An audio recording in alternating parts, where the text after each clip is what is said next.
Ano ang tunay na kaibigan? Pinalalabas niya ang magaganda mong katangian. Yung laging nandyan para sa'yo, kahit sa kagipitan.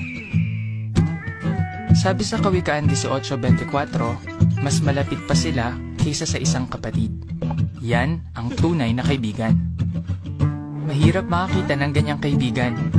At kung ang laging nasa isip mo magustuhan ka ng lahat, baka kung sino-sinong maging kaibigan mo. Kaya paano ka pipili ng kaibigan?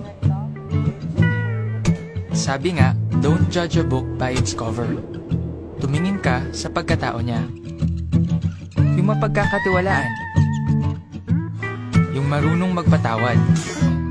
Imbis na magalit, nililimot niya ang pagkakamali. Tandaan, di baling isa lang ang kaibigan mo, basta tunay, kaysa marami nga, fake naman. Para makakita ka ng tunay na kaibigan, kailangan mong maghanap.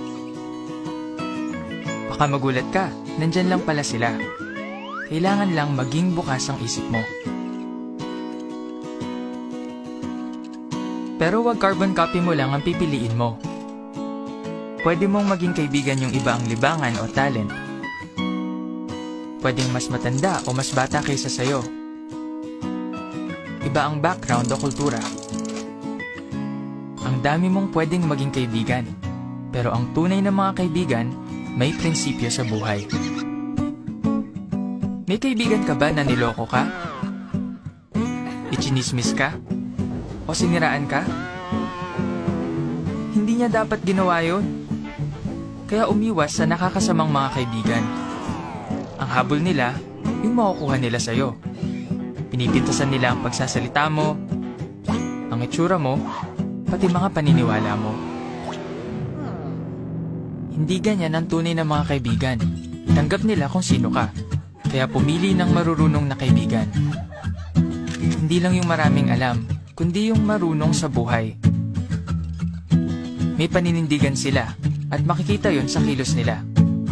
Batay sa Kawikaan 27:17, may matututuhan ka sa tunay na mga kaibigan. Tinutulungan ka nilang maging mas mabuting tao. Paano ka magkakaroon ng ganong kaibigan?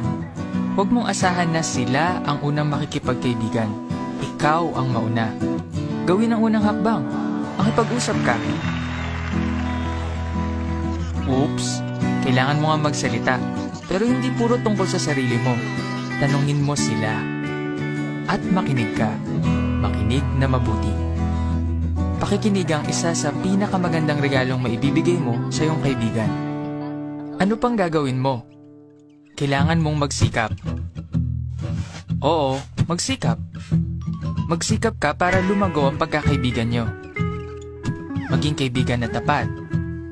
Hindi nagkikimkim ng galit. Hindi nang iiwan.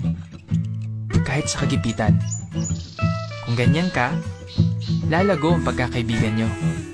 Sabi sa Filipos 2:4, itoon ang mata hindi lang sa sarili, kundi sa kapakanan din ng iba. Ang pagpapakita ng interes sa iba, yan ang tunay na pagkakaibigan.